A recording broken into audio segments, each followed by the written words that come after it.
Wee woo, Vanlife. So we're about to head off to have a look at an inverter and propane fridge that we found on Craigslist. I'm just packing the truck so we can test the fridge with the propane tank I just pulled out of the barbecue. Just waiting for Gert to get ready before we head out.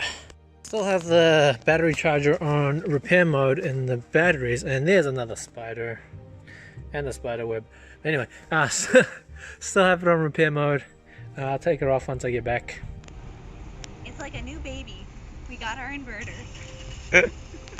So yeah, we just picked up an inverter outside from Craigslist outside of Canadian Tire. It's a very nice Xantrix 2000 watt inverter.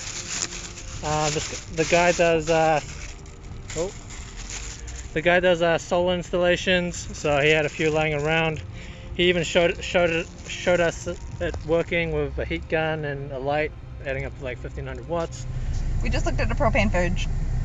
It was 50 years old, and he wanted $450 for it. Yeah. And when I told him I wouldn't go out over 200, he kind of scoffed. Yeah. So yeah, this guy has like 10 RVs in his house. He's not someone that needs the money or the space, so he's sitting pretty firm at 450, and we can't take the risk of buying a 50-year-old fridge for $450. A 50-year-old RV fridge that sits for half the year. That's just... Yeah, we couldn't do it. Yeah. I got my green tea and honey. So this is what I normally drink when I'm working, but yesterday I was doing a whole bunch of angle grinding, and I found some metal shavings that may have dropped in whilst I was grinding. So now I just have this paper towel over it. It's not that I don't like the taste of metal grindings, it's just I don't think my intestines would appreciate it. But anyway, I am going to reconnect these wires to this panel, and I've also got my fuse box. I'm just reaching out.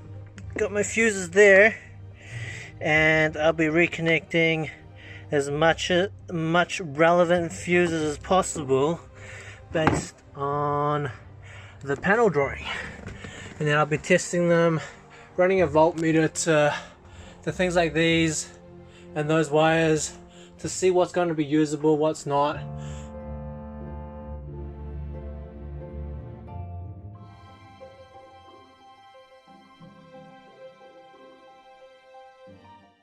Amazon package just came for me through my service window of my ambulance. So this is my 4.5 inch blade for cutting aluminium. I will just open that real quick. Cool. 4.5 inch for cutting aluminium.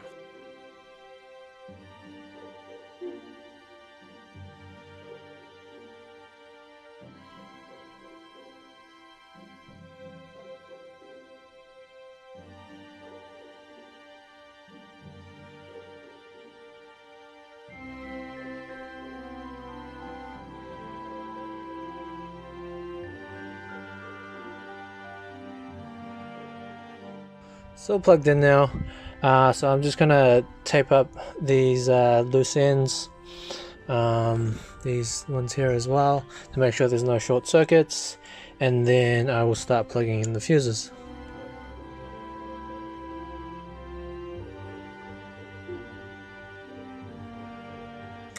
So just to clear a shot, this will be the panel I'm working with, and this is the fuse box that I am trying to reconnect. So it's just an example, like I'll obviously be trying to reconnect that 12 volt outlet, but things I don't need are like I need those. I don't need strobe power, and I don't need a two-way radio. So yeah, I'll just be plugging in the stuff I need and leaving the stuff I don't need out. So we're gonna connect is the right cot lights, which is on number 20, and it requires a 25 amp fuse, which is right here, this one here. Let's go 20 amp, was it 20 or 25 amp? 25 amp fuse. So one of these silver ones, I can get my hands in there. on number 20. Alright, on number 20, put that in. And let's go see if it works. And we have light! Sort of. So I actually came in here, tried to turn these on. Can't get that one to work. Not sure why yet, but this one works too well, where it goes bright, it goes low, but it won't turn off. So originally it wasn't even working, and I realized you have to press the ambulance connect button, which is that button lighting up there, for the back to do anything, which sort of makes sense, I guess. Okay, so the ambulance is on, because after much prodding and prodding with the voltmeter, I found out that these two panels are only live when the ambulance is on. So have a look at that light there, and ta-da, we have light. And that's because that light is connected to number 20, which is connected to this, which is connected to the main contactor. Well, we got the exhaust fans going, but these were so full of dust and stuff, it just blew like a massive cloud of dust out. But these only work when the ambulance is going. Fog lights, they don't do anything.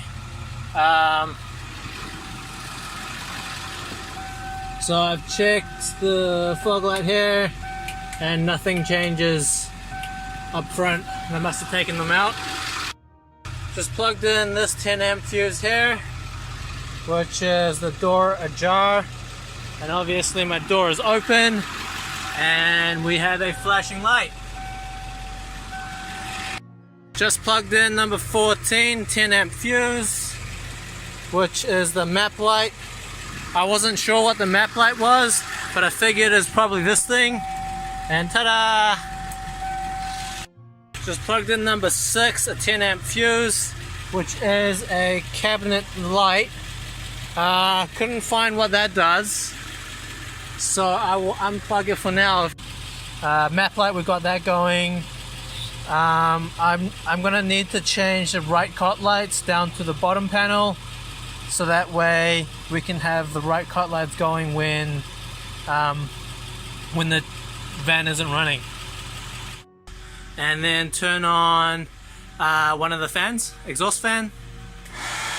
So exhaust fan's the two behind me, and you're on high, so turn it on low. So we can do that, I don't know, when we're showering or whatever. And then heater fan's not working yet, that's AC. Intake fan. Yeah.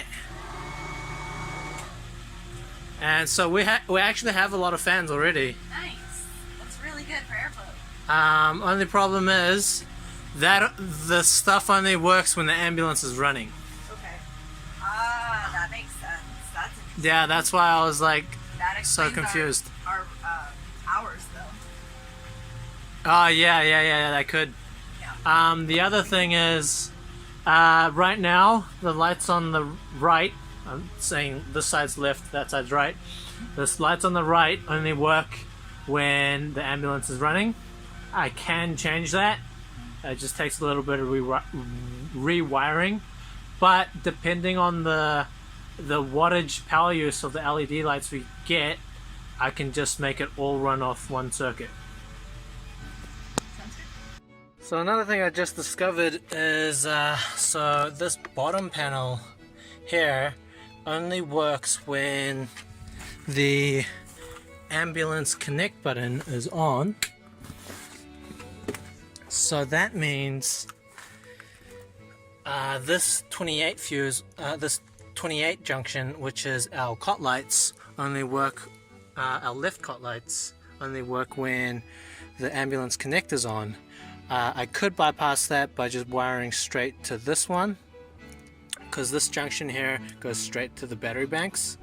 So what I could do is make these two both work with just the battery banks and not have to worry about battery connect.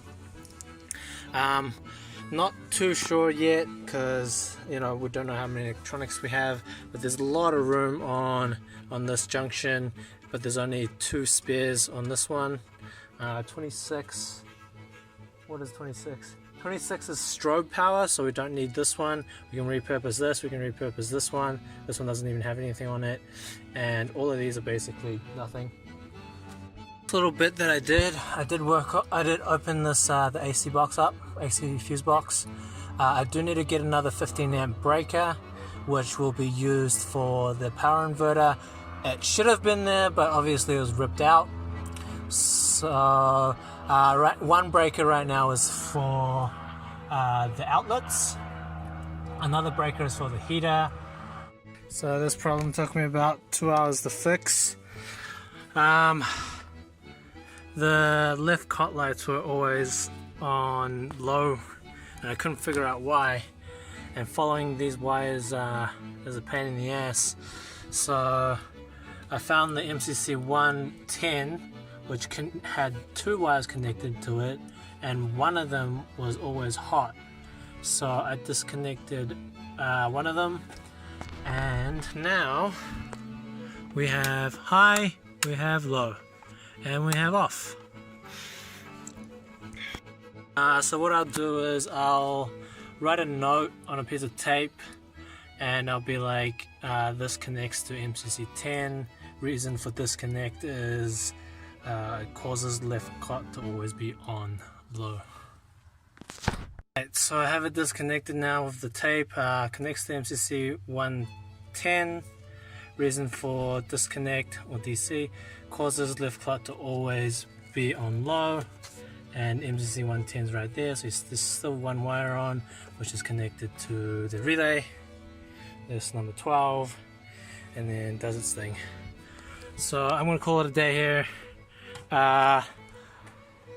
No physical progress, but I have a lot bigger understanding of how this all works now. Sorry for the lack of time lapse today. I was literally just me sitting around a lot, so I didn't time lapse any of it. But I learned a lot about how the panels work and how I'm gonna wire in the future for the appliances I need.